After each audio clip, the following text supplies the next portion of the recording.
الحمدللہ رب العالمین والعاقبۃ للمتقین والصلاۃ والسلام علی رسولہ الکریم اما بعد اعوذ باللہ من الشیطان الرجیم بسم اللہ الرحمن الرحیم وإلی عاد اخاہم ہودا قال یا قوم اعبدوا اللہ ما لکم من الہ غیرہ۔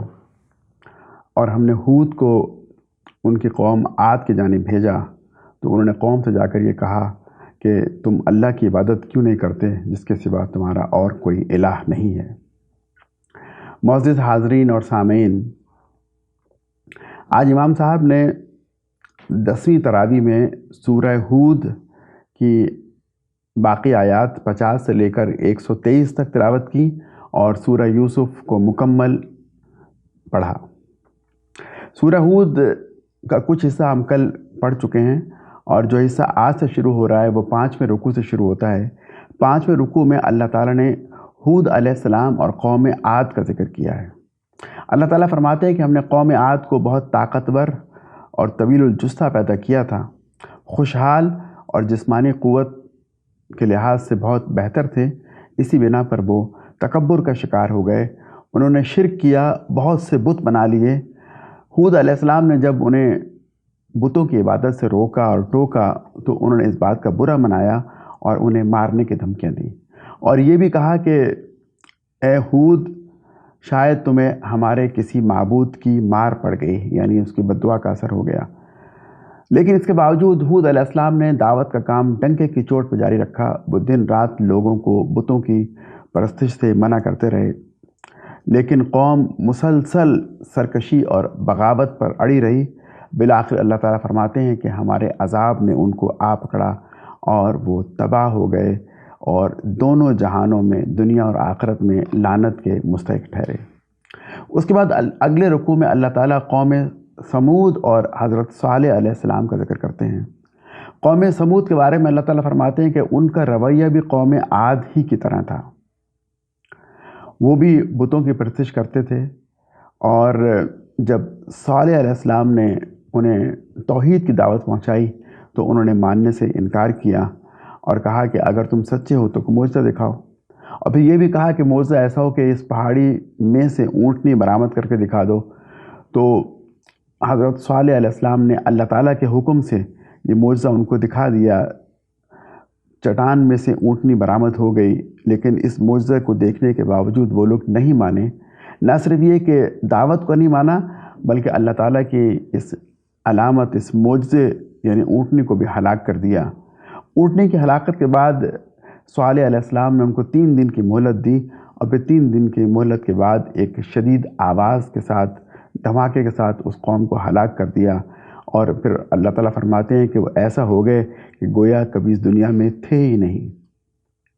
اگلے رکوع میں اللہ تعالیٰ نے ابراہیم علیہ السلام کا ذکر کیا۔ 2 فرشتے انسانوں کی شکل میں ان کے پاس آئے۔ ابراہیم علیہ السلام نے ان کو مہمان سمجھا اور ایک بھنا ہوا بچڑا ان کے لیے لے کر آئے۔ جب فرشتوں نے کھانے کے لیے ہاتھ نہیں بڑھایا تو ابراہیم علیہ السلام نے دل میں خوف محسوس کیا، کیونکہ اس زمانے میں رواج یہ تھا کہ اگر کوئی شخص دشمن کسی بری نیت سے کسی گھر میں جاتے تو ان کا کھانا نہیں کھاتے تھے، تو انہوں نے انہیں دشمن خیال کیا۔ فرشتوں نے ابراہیم علیہ السلام سے کہا کہ ہم اللہ کے فرستادہ ہیں اور ہمیں اللہ تعالیٰ نے لوط علیہ السلام کی قوم کی جانب بھیجا ہے۔ ابراہیم علیہ السلام سمجھ گئے کہ اب قوم لوط پر عذاب کے آنے کا فیصلہ ہو چکا ہے۔ دوسری بات فرشتوں نے یہ کہی کہ ہم آپ کو بشارت دیتے ہیں ایک لڑکے کی، اسحاق کی، اور اسحاق کے بعد یعقوب کی۔ گویا اب یہ فیصلہ ہو رہا تھا کہ فاسق قوم کو ہٹا کر اب بنی اسرائیل کو دنیا کی امامت پر فائز کیا جا رہا ہے۔ تو یہ گویا کہ دنیا کی امامت پر فائز کرنے کی بشارت بھی دی جا رہی تھی۔ اس بشارت کے وقت، لڑکے کی پیدائش کی بشارت کے وقت، ابراہیم علیہ السلام بہت بوڑھے تھے اور ان کی اہلیہ بانجھ تھی، اس لیے ان کی اہلیہ کو بہت تعجب ہوا اور وہ پکار اٹھی، یہ کیسے ہوگا، میں تو بانجھ ہوں اور میرے شوہر بوڑھے ہیں۔ بتایا گیا کہ اللہ کی مرضی ہے اور اس بات کا فیصلہ ہو چکا ہے۔ ابراہیم علیہ السلام سے یہ بات کرنے کے بعد جو فرشتے خوبصورت لڑکوں کی شکل میں لوط علیہ السلام کے پاس آئے، جب ان کے گھر پر تھے تو اوباش لڑکے ان کے گھر کے باہر جمع ہو گئے، ارد گرد منڈلانے لگے، کیونکہ لوط علیہ السلام کی قوم ایک برے فعل میں مبتلا تھی، وہ ہومو سیکشولیٹی کیا کرتے تھے اور اسی لیے وہ ان کے گھر کے باہر جمع ہوئے تھے۔ لوط علیہ السلام ان کے جمع ہونے سے بہت پریشان ہوئے۔ فرشتوں نے بتایا کہ اے لوط، ہم اللہ کے فرستادہ ہیں، یہ ہمارا کچھ نہیں بگاڑ سکتے بلکہ یہ خود تباہ ہو جائیں گے۔ اور پھر اس کے بعد قرآن کہتا ہے کہ ہم نے ان کی بستیوں کو یعنی آمورہ اور صدوم، قرآن میں ذکر نہیں لیکن بنی اسرائیل کی روایات میں بستیوں کے نام بھی آئیں، کہ آمورہ اور صدوم کی بستیوں کو الٹ دیا اور ان کے رہنے والوں پر پتھروں کی بارش کی اور اس طرح انہیں ہلاک کر دیا۔ لیکن ہم نے لوط علیہ السلام اور ان پر ایمان لانے والے مومنین کو بچا لیا۔ اس طرح لوط علیہ السلام کی قوم صفحہ ہستی سے مٹ گئی۔ اس کے بعد اللہ تعالیٰ اہل مدین اور شعیب علیہ السلام کا ذکر کرتے ہیں۔ اللہ تعالیٰ فرماتے ہیں کہ اہل مدین میں کئی برائیاں تھیں، وہ ناپ تول میں کمی کیا کرتے تھے اور ڈاکہ اور فتنہ و فساد برپا کیا کرتے تھے۔ شعیب علیہ السلام نے اللہ تعالیٰ کا پیغام ان تک پہنچایا، لیکن انہوں نے بے پرواہ کہا کہ ہم تمہیں ہلاک کر دیں گے، تم بہت پاک باز اور نیک بنتے ہو۔ شعیب علیہ السلام نے کہا کہ اگر تم میرے خلاف کچھ کرنا چاہتے ہو تو کر لو، میں اللہ تعالیٰ پہ توکل کرتا ہوں۔ قوم نہ مانی، بالآخر ایک دھماکے کا عذاب آیا اور قوم ملیہ میٹ ہو گئی۔ اس کے بعد اللہ تعالیٰ نے موسیٰ علیہ السلام کا ذکر کیا کہ ہم نے موسیٰ علیہ السلام کو کھلی کھلی نشانیاں دے کر فرعون اس کے آیان حکومت یعنی حکومت کے عہدیداروں کے پاس بھیجا، لیکن فرعون اور اس کے وزیروں اور مشیروں نے موسیٰ علیہ السلام کی دعوت کو قبول نہ کیا، نہ صرف قبول نہیں کیا بلکہ موسیٰ علیہ السلام کو ہلاک کرنے کے منصوبے بنائے۔ تو اللہ تعالیٰ فرماتے ہیں کہ ہم نے فرعون کو غرق کر دیا، اور قیامت کے دن فرعون اپنی قوم کے آگے آگے چلے گا اور ان کی قیادت کرتا ہوا اپنی قوم کو جہنم میں جا کر اتارے گا، اور یہ جہنم بہت بری قیام گاہ ہے، دنیا اور آخرت دونوں میں آل فرعون پر لعنت۔ اختتام میں سورہ ہود میں اللہ تعالیٰ فرماتے ہیں کہ ہم نے بہت سی بستیوں کو ہلاک کیا۔ جب بستیوں میں اصلاح کا امکان نہ رہے تو اللہ تعالیٰ بستیوں کو تباہ کر دیا کرتے ہیں۔ اللہ تعالیٰ اعمال سے بے خبر نہیں، اور جب کسی بستی کو تباہ کرنے کا اللہ تعالیٰ فیصلہ کر لیتے ہیں تو پھر بے لاگ طریقے سے اس فیصلے پر عمل ہو جاتا ہے۔ پھر اس میں خونی رشتہ دار، خواہ وہ بیٹا ہو یا بیوی ہو، نہیں دیکھا جاتا، بلکہ ایمان والے اور ایمان نہ لانے والے الگ الگ کر دیے جاتے ہیں اور ایمان نہ لانے والے کو ہلاک کر دیا جاتا ہے۔ یہاں پر سورہ ہود ختم ہوتی ہے، اب اس کے بعد سورہ یوسف شروع ہو رہی ہے۔ سورہ یوسف مکی دور کی صورت ہے۔ معلوم یہ ہوتا ہے کہ شاید یہودیوں نے کفار مکہ سے کہا کہ آپ محمد صلی اللہ علیہ وسلم سے پوچھئے کہ بنی اسرائیل یعنی یہودی تو فلسطین میں رہا کرتے تھے، یہ مصر میں کیسے پہنچے؟ ان کا خیال تھا کہ حضرت محمد مصطفیٰ صلی اللہ علیہ وسلم اس چیز سوال سے واقف نہیں ہوں گے، جواب نہیں دے سکیں گے، تو یا تو وہ معذرت کریں گے یا پھر یہ کہ وہ یہودیوں سے پوچھیں گے کہ بتاؤ کہ یہودی مصر میں کیسے گئے تھے۔ لیکن اس سوال کے جواب میں اللہ تعالیٰ نے پوری سورت سورہ یوسف اتار دی اور اس میں ان کے پورے سوال کا جواب دے دیا۔ نہ صرف جواب دیا بلکہ اس پوری صورتحال کو کفار مکہ پر منطبق کر دیا۔ جس طرح یوسف علیہ السلام کا کردار بہت بلند تھا، اس طرح کفار مکہ سے کہا کہ محمد صلی اللہ علیہ وسلم کا کردار بھی بہت بلند ہے۔ برادران یوسف کی طرح سرداران مکہ بذلت اور پستی میں گرے ہوئے ہیں، یہ اپنے بھائی کی قدر کو نہیں پہچانتے، اور جس طرح یوسف علیہ السلام کامیاب ہوئے تھے اسی طرح سے محمد صلی اللہ علیہ وسلم بھی سرخرو ہوں گے۔ یعقوب علیہ السلام فلسطین میں کنعان کی ایک بستی ہبرون، جسے آج کل الخیل کہتے ہیں، کی وادی میں رہتے تھے۔ ان کے 12 بیٹے تھے۔ یوسف علیہ السلام اور بنیامین ایک ماں سے تھے۔ یوسف علیہ السلام اعلیٰ اخلاقی صفات کے مالک تھے، اسی بنا پر وہ یعقوب علیہ السلام کی محبت کا مرکز تھے۔ دوسرے بھائی اس بات سے حسد کرتے تھے کہ یعقوب علیہ السلام کو ہم سے زیادہ چاہتے ہیں۔ یوسف علیہ السلام بہت خوبصورت بھی تھے۔ انہوں نے خواب میں دیکھا کہ 11 ستارے اور سورج اور چاند انہیں سجدہ کر رہے ہیں۔ انہوں نے اپنے اس خواب کا ذکر اللہ تعالیٰ سے کیا تو اللہ تعالیٰ نے فرمایا کہ اپنے بھائیوں کو اس خواب کا ہرگز نہ بتانا، اس خواب کی تعبیر اچھی ہے اور تیرا رب تجھے اپنے کام کے لیے چنے گا اور تجھے باتوں کی تہہ تک پہنچنا سکھائے گا۔ یوسف علیہ السلام کے سوتیلے بھائی حسد اور بغض کی آگ میں جل رہے تھے۔ انہوں نے یوسف علیہ السلام کو قتل کرنے کا منصوبہ بنایا اور انہوں نے پلان کیا کہ ہم قتل کر دیں گے اور قتل کرنے کے بعد نیک بن جائیں گے اور پھر اپنے والد سے اس بات کی معافی مانگ لیں گے۔ وہ بڑے اسرار کے بعد والد سے اجازت لے کر بنیامین کو اپنے ساتھ کھیلنے کودنے کے لیے جنگل میں لے گئے۔ یعقوب علیہ السلام نے کہا کہ مجھے ڈر ہے کہ ایسا نہ ہو کہ تم کھیل کود میں مصروف ہو جاؤ اور یوسف کو بھیڑیا کھا جائے۔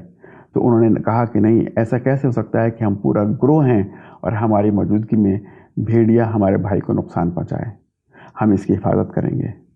وہاں پہنچ کر انہوں نے اپنے پلان کے مطابق یوسف علیہ السلام کو ایک اندھے کنویں میں پھینک دیا اور واپس آ کر ان کے کرتے پر جھوٹ موٹ کا خون لگا کر یہ بتایا کہ یوسف علیہ السلام کو ایک بھیڑیا کھا گیا، گویا کہ جھوٹی کہانی بنا کر بتا دی۔ یعقوب علیہ السلام نے کہا کہ بات یوں نہیں جس طرح تم کہہ رہے ہو، بلکہ بات کچھ اور ہے، لیکن اب میں صبر کرتا ہوں۔ دوسری جانب اللہ تعالیٰ نے یوسف علیہ السلام پر وحی بھیجی کہ تم پریشان مت ہو، اللہ تعالیٰ تمہیں یہاں سے نکال لے گا اور ایک دن تم اپنے بھائیوں کو ان کی اس غلطی کو جتلاؤ گے اور ان کی غلطی انہیں بتاؤ گے۔ کرنا خدا کا یہ ہوا، اس طرح ہوا کہ ایک قافلہ وہاں سے گزر رہا تھا اور وہ قافلہ کنویں میں پانی کے لیے آیا۔ یوسف علیہ السلام نے پانی کے ڈول کو پکڑ لیا اور وہ ڈول پکڑ کر کنویں سے باہر آ گئے۔ قافلہ یوسف علیہ السلام کو مصر لے گیا۔ قافلہ اردن سے مصر کی جانب جا رہا تھا اور مصر میں لے جا کر قافلے والوں نے عزیز مصر کو پیش دیا۔ عزیز مصر یوسف علیہ السلام کو اپنے گھر لے گئے اور کہا کہ اپنی بیوی سے کہا کہ ہم اسے پالتے ہیں اور شاید یہ ہمارے لیے مستقبل میں فائدہ مند ہو۔ اللہ تعالیٰ فرماتے ہیں کہ ہم نے یوسف علیہ السلام کو معاملہ فہمی کی تعلیم دی اور جب وہ جوانی کو پہنچا تو انہیں قوت فیصلہ اور علم عطا کیا۔ یوسف علیہ السلام بہت خوبصورت تھے اور یہی خوبصورتی ان کے لیے آزمائش بن گئی۔ عزیز مصر کی بیوی نے ان پر ڈورے ڈالے۔ یوسف نے کہا کہ معاذ اللہ، تمہارے شوہر تو میرے آقا ہیں، خدا کی پناہ میں یہ غلط کام نہیں کر سکتا۔ اور یوسف علیہ السلام دروازے کی طرف بھاگے، خاتون ان کے پیچھے بھاگی اور انہوں نے ان کا کرتا پیچھے سے پکڑ لیا جو کہ پھٹ گیا۔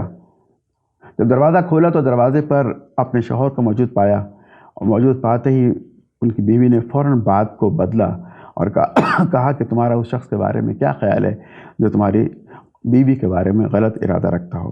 گویا کہ الٹا الزام یوسف علیہ السلام پر لگا دیا۔ اس کے بعد تحقیقات کی گئی اور قرائن و شواہد کو دیکھ کر انویسٹیگیشن کرنے والوں نے بتایا کہ غلطی بیوی کی ہے، عورت کی ہے، کیونکہ یوسف علیہ السلام کا کرتا پیچھے سے پھٹا ہوا ہے۔ اور کہا گیا عورت سے کہ تم معافی مانگ، اور یوسف سے کہا گیا علیہ السلام کہ ان کو درگزر کر دے۔ شہر کی عورتیں چرچا کرنے لگی کہ عزیز کی بیوی اپنے غلام کے پیچھے پڑی ہوئی ہے اور اس کی محبت کا شکار ہے۔ عزیز مصر کی بیوی نے جب ان کی باتیں سنی تو ایک محفل سجائی اور محفل میں پھل اور چھریاں ان کے سامنے رکھ دیں اور یوسف علیہ السلام سے کہا کہ ان خواتین کے سامنے آؤ۔ جب وہ سامنے آئے اور خواتین کی نظر یوسف علیہ السلام کے چہرے اقدس پر پڑی تو ان کی زبان سے نکلا کہ یہ تو ملک کریم ہے، یہ انسان نہیں بلکہ یہ تو بزرگ فرشتہ ہے، اور یہ کہہ کر انہوں نے اپنی انگلیاں کاٹ لیں۔ عزیز مصر نے کہا کہ اب تمہیں معلوم ہو گیا یہ شخصیت کیسی ہے، اور پھر عزیز مصر کی بیوی نے کہا کہ یہ مجھ سے بچ نکلا ہے لیکن میں اسے چھوڑوں گی نہیں، اگر یہ میری بات نہ مانا تو میں اسے جیل بھجوا دوں گی۔ ادھر یوسف علیہ السلام نے اللہ تعالیٰ سے یہ دعا کی کہ یا اللہ، مجھے قید منظور ہے بنسبت اس برائی کے جس کی یہ خاتون مجھے دعوت دے رہی ہیں۔ اللہ تعالیٰ نے یوسف علیہ السلام کی دعا قبول کی اور وہ چند سال کے لیے جیل میں چلے گئے۔ جیل میں 2 غلام لائے گئے، 2 انسان لائے گئے۔ ایک نے خواب دیکھا اور انہوں نے خواب دیکھا، اور دونوں نے اپنے اپنے خواب کی تعبیر یوسف علیہ السلام سے پوچھی۔ ایک نے خواب دیکھا کہ میں شراب کشید کر رہا ہوں، اور دوسرے نے یہ خواب دیکھا کہ میرے سر پر روٹیاں ہیں اور پرندے اسے کھا رہے ہیں۔ یہ دونوں یوسف علیہ السلام کے پاس جیل میں آئے اور اپنے اپنے خواب کی تعبیر پوچھی۔ اب وہ چونکہ بات سننے کے موڈ میں تھے تو یوسف علیہ السلام نے کہا کہ دوپہر کا کھانا آنے سے پہلے پہلے میں تمہیں تمہارے خوابوں کی تعبیر بتا دوں گا، لیکن میری بات سنو کہ اللہ تعالیٰ ایک ہے، اور اللہ تعالیٰ کی توحید کی دعوت دی۔ انہوں نے کہا کہ جن بتوں کو تم پوجتے ہو اس کا اللہ تعالیٰ نے کوئی ثبوت اور کوئی اس کی شہادت نازل نہیں کی، یہ تو تمہارے باپ دادا نے ایک سلسلہ شروع کر لیا ہے، ورنہ اس کی کوئی حقیقت نہیں ہے۔ گویا آپ نے لوگوں کی ضرورت سے پہلے وقت کو مناسب جانتے ہوئے تبلیغ کا فریضہ انجام دیا اور انہیں توحید کی دعوت پہنچا دی۔ پھر آپ نے کہا کہ تمہارے خوابوں کی تعبیر یہ ہے کہ جس شخص نے یہ خواب دیکھا کہ وہ شراب کشید کر رہا ہے وہ اپنے بادشاہ کو شراب پلائے گا، اور جس شخص نے یہ دیکھا کہ اس کے سر پر روٹیاں ہیں اور پرندے اسے کھا رہے ہیں اسے سولی لٹکایا جائے گا، اور ان باتوں کا فیصلہ ہو چکا ہے۔ یہ تعبیر جیسا یوسف علیہ السلام نے بتائی تھی ویسی ہوئی، اور یہ تعبیر کے مطابق یہ معاملہ اسی طرح انجام پا گیا۔ اس طرح یوسف علیہ السلام کا کردار جیل میں نکھر کر سامنے آ گیا۔ وہ قیدیوں میں اپنے اخلاق اور اپنے خوابوں کی تعبیر بتانے کی وجہ سے ممتاز ہو گئے۔ وہ شخص جس کے بارے میں انہوں نے کہا تھا کہ یہ شراب کشید کر کے بادشاہ کو پلائے گا، وہ رہا ہوا تو اسے یوسف علیہ السلام نے کہا کہ تم جا کر بادشاہ سے میرا ذکر کرنا، لیکن وہ باہر جا کر ذکر کرنا بھول گیا۔ یہاں تک کہ بادشاہ نے خواب دیکھا، اور بادشاہ کا خواب بڑا پریشان حال خواب تھا کہ 7 موٹی گائے ہیں اور 7 پتلی گائے ہیں، 7 موٹی گائیوں کو 7 پتلی گائیاں کھا رہی ہیں، اور 7 بالیاں ہری ہیں اور 7 بالیاں سوکھی ہوئی ہیں غلے کی۔ انہوں نے اپنے دربار میں لوگوں سے پوچھا کہ اس کی تعبیر بتاؤ، تو کوئی تعبیر نہ بتا سکا۔ تو اس شخص کو جسے یوسف علیہ السلام نے کہا تھا کہ باہر جا کر بادشاہ سے میرا ذکر کرنا، اسے یاد آ گیا کہ یوسف علیہ السلام نامی ایک شخص جیل میں ہیں جو کہ اس کی تعبیر بتا سکتے ہیں۔ وہ جیل میں آئے اور آ کر یوسف علیہ السلام سے اس کی تعبیر پوچھی، تو آپ نے تعبیر بتا دی، اور نہ صرف تعبیر بتائی بلکہ پورا پلان بتا دیا۔ ایک طرح سے 15 سال کا ایک منصوبہ دے دیا۔ آپ نے بتایا کہ 7 سال تک تو بارش خوب ہوگی، خوب پیداوار ہوگی، اور اس کے بعد 7 سال خشک سالی کے ہوں گے، اور اس کے بعد پھر 1 سال شدید بارش اور خوب پیداوار ہوگی۔ تو خوشحالی کے 7 سالوں میں ایسا کیا جائے کہ ضروری غلہ بالیوں میں سے نکال کے استعمال کر لیا جائے، اور باقی غلہ بالیوں ہی میں رکھا جائے، اور قحط سالی کے 7 سالوں میں اس محفوظ غلے کو بالیوں میں سے نکال کے استعمال کیا جائے۔ غلے کو اگر بالیوں میں سے نہ نکالا جائے تو خراب نہیں ہوتا، اور اب جدید سائنسی تحقیقات کے مطابق یہ معلوم ہے کہ ایسے غلے کو کیڑا وغیرہ نہیں لگتا اور وہ خراب نہیں ہوتا۔ یہ تعبیر سن کر بادشاہ سلامت بہت خوش ہوئے، اور انہوں نے یوسف علیہ السلام کو بلایا اور جیل سے نکالنے کے آرڈرز جاری کیے۔ یوسف علیہ السلام نے جیل سے نکلنے سے انکار کر دیا اور کہا کہ پہلے میرے کیس کا فیصلہ کیا جائے اور یہ بتایا جائے کہ میں قصوروار ہوں یا بے قصور۔ تو تحقیق کی گئی، عورتوں سے پوچھا گیا، تو اس کے بعد فیصلہ یہی ہوا، اور عزیز مصر کی بیوی نے بھی کہا کہ میں ہی قصوروار تھی، یوسف قصوروار نہیں ہے۔ ان کو گویا اس کیس سے بری کر دیا گیا۔ اس کے بعد یوسف علیہ السلام جیل سے باہر آئے۔ جب جیل سے باہر آئے تو بادشاہ نے ان کو وزارت خزانہ کا قلمدان دے دیا، اور پھر کچھ عرصے بعد چونکہ اللہ کے نبی تھے اور اسرائیلی روایت کے مطابق بادشاہ مسلمان بھی ہو گئے، تو پھر انہیں مکمل حکومت دے دی گئی۔ جب وہ رہا ہو گئے اور حکومت میں آ گئے تو اس وقت بھی انہوں نے کسی تکبر اور غرور اور فخر کا اظہار نہیں کیا، بلکہ کہا کہ وما ابری و نفسی، میں اپنے نفس کی برات نہیں کر رہا، نفس تو انسان کو بدی پر ابھارتا ہی ہے۔ قحط سالی، اب وہ باہر آ گئے، باہر آنے کے بعد پہلے 7 سال تو خوب فصل ہوئی، اور اس کے بعد اگلے 7 سال قحط سالی کے تھے۔ قحط سالی کے سالوں میں یوسف علیہ السلام کے بھائی ان سے غلہ لینے کے لیے آئے، اور اپنا غلہ لینے کے بعد انہوں نے اپنے والد اور بھائی کے لیے بھی غلہ مانگا۔ یوسف علیہ السلام نے کہا کہ تمہارا وہ بھائی جو تمہارے والد کی طرف سے یعنی بنیامین، آئندہ اس کو بھی اپنے ساتھ لے کر آنا، اگر انہیں ساتھ نہیں لاؤ گے تو میں ان کے حصے کا غلہ تمہیں نہیں دوں گا۔ اور یہ کہنے کے بعد انہیں غلہ دیا، اور جو سامان ان کا تھا ان میں ان کی رقم بھی لوٹا دی۔ اور جب اپنے کنعان میں پہنچے فلسطین میں اور انہوں نے سامان کھولا تو بہت خوش ہوئے کہ انہیں غلہ بھی دیا گیا اور قیمت بھی واپس کر دی گئی۔ اگلی دفعہ وہ گئے اور منت سماجت کر کے بنیامین کو بھی اپنے ساتھ لے گئے، حالانکہ ان کے والد انہیں بھیجنے پہ تیار نہیں تھے۔ وہ اس لیے ساتھ لے کر گئے کہ یوسف علیہ السلام نے کہا تھا کہ انہیں ساتھ نہیں لاؤ گے تو غلہ زیادہ نہیں ملے گا۔ وہاں جب پہنچے تو یوسف علیہ السلام نے اپنے بھائی بنیامین کو پہچان لیا اور چپکے سے انہیں کہا کہ میں تمہارا بھائی ہوں۔ اب وہ اپنے بھائی کو روکنا چاہ رہے تھے تو اللہ تعالیٰ نے ایک تدبیر ان کو سجا دی، اور تدبیر یہ تھی کہ انہوں نے اپنا پیالہ اپنے بھائی بنیامین کے غلے میں رکھوا دیا۔ اور جب قافلہ روانہ ہوا تو ایک اعلان کرنے والوں نے اعلان کیا کہ قافلے والوں تم تو چور ہو، بادشاہ کا ایک پیالہ گم ہو گیا ہے اور تمہارے سامان کی تلاشی لی جائے گی۔ یوسف علیہ السلام کے بھائیوں نے کہا کہ ہم تو اس ملک میں غلہ لینے کے لیے آئے ہیں، ہمارا قطعاً یہاں چوری کا ارادہ نہیں ہے۔ اور انہوں نے کہا سامان کی تلاشی لے لو، جس کے سامان میں سے پیالہ نکل آئے اسے تم رکھ لینا۔ اور جب تلاشی لی گئی تو وہ پیالہ بنیامین علیہ السلام کے سامان سے نکلا، اور انہی کے کہنے کے مطابق بنیامین علیہ السلام کو روکنے کا فیصلہ کیا گیا۔ جب فیصلہ کیا گیا تو بھائیوں نے کہا کہ ہم تو بہت منت سماجت کر کے والد سے خاص پرمیشن لے کر اسے لے کر آئیں، ہم ان کے بدلے ہم میں سے کسی کو روک لو۔ تو یوسف علیہ السلام نے کہا کہ ہم جس کی غلطی ہو اس کی سزا کسی اور کو نہیں دیا کرتے، اور یہ کہہ کر بنیامین کو روک لیا۔ ان کے جو سوتیلے بھائی تھے ان میں جو سب سے بڑے بھائی جن کا نام تاریخ میں یہودا آتا ہے وہ رک گئے۔ انہوں نے کہا کہ میں تو اب اپنے آپ کو اس قابل نہیں سمجھتا کہ جا کر اپنے والد کو فیس کر سکوں، اس سے پہلے ہم یوسف علیہ السلام کے ذکر میں بھی کے ضمن میں اپنے والد کو تکلیف دے چکے ہیں، اب بنیامین کا یہ معاملہ ہو گیا، اب میں تو نہیں جاؤں گا۔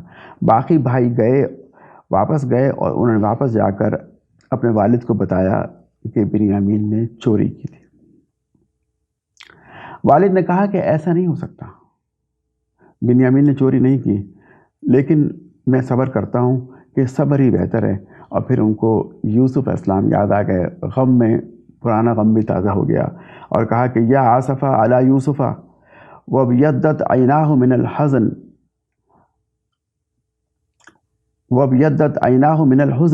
اور انہوں نے کہا کہ ہائے افسوس یوسف، ہائے یوسف افسوس، اور یہ کہہ کر روتے روتے اپنی آنکھوں کو سفید کر لیا، یعنی ان کی بینائی جاتی رہی۔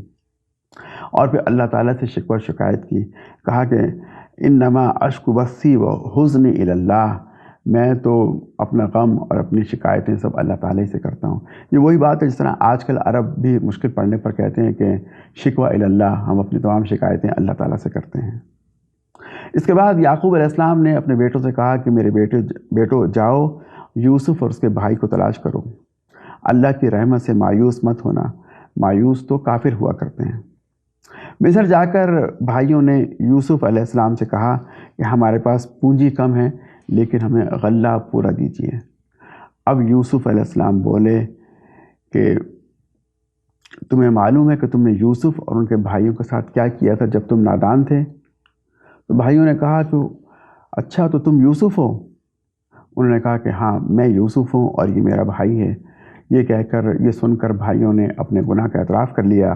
تو یوسف علیہ السلام نے کہا کہ لا تثریب علیکم اليوم، آج تم پر کوئی گرفت نہیں ہے، تم میری جانب سے آزاد ہو۔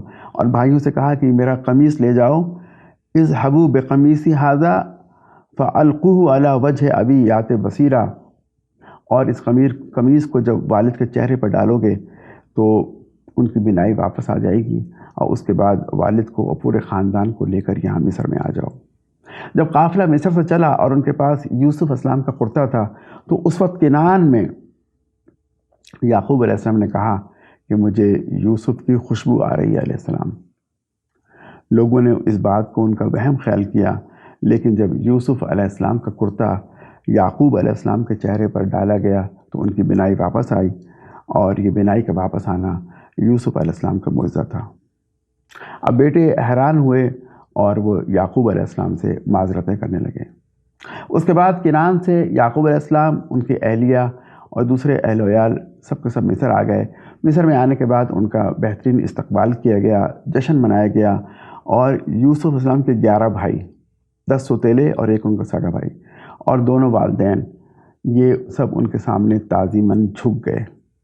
یوسف علیہ السلام نے کہا کہ یا ابت ھذا تعویل رؤیایا، اے اباجان یہ وہ تعویل ہے میرے خواب کی کہ میں دیکھتا ہوں کہ 11 ستارے اور سورج و چاند مجھے سجدہ کر رہے ہیں۔ یہ اللہ تعالیٰ کا فضل و احسان ہے کہ اللہ تعالیٰ نے مجھے جیل سے نکالا، پہلے کنویں سے نکال کر مصر میں پہنچایا، اور پھر مجھے جیل سے نکال کر حکومت پہ بٹھایا، اور آپ لوگوں کو صحرا سے نکال کر مجھ سے ملا دیا۔ حالانکہ شیطان تو میرے اور میرے بھائیوں کے درمیان فساد ڈال چکا تھا، اللہ نے مجھے حکمت بخشی، باتوں کی تہہ تک پہنچنا سکھایا، خوابوں کی تعبیر بتائی، اور میں دعا کرتا ہوں کہ توفنی مسلماً و الحقنی بالصالحین، کہ اللہ تعالیٰ مجھے موت بھی دے تو اسلام کی حالت میں دے اور مجھے صالحین کا ساتھی بنا۔ یہ پورا واقعہ بیان کرنے کے بعد سرداران مکہ سے کہا جا رہا ہے کہ جو تاریخ مصر میں لکھی گئی وہی تاریخ مکہ میں لکھی جا رہی ہے۔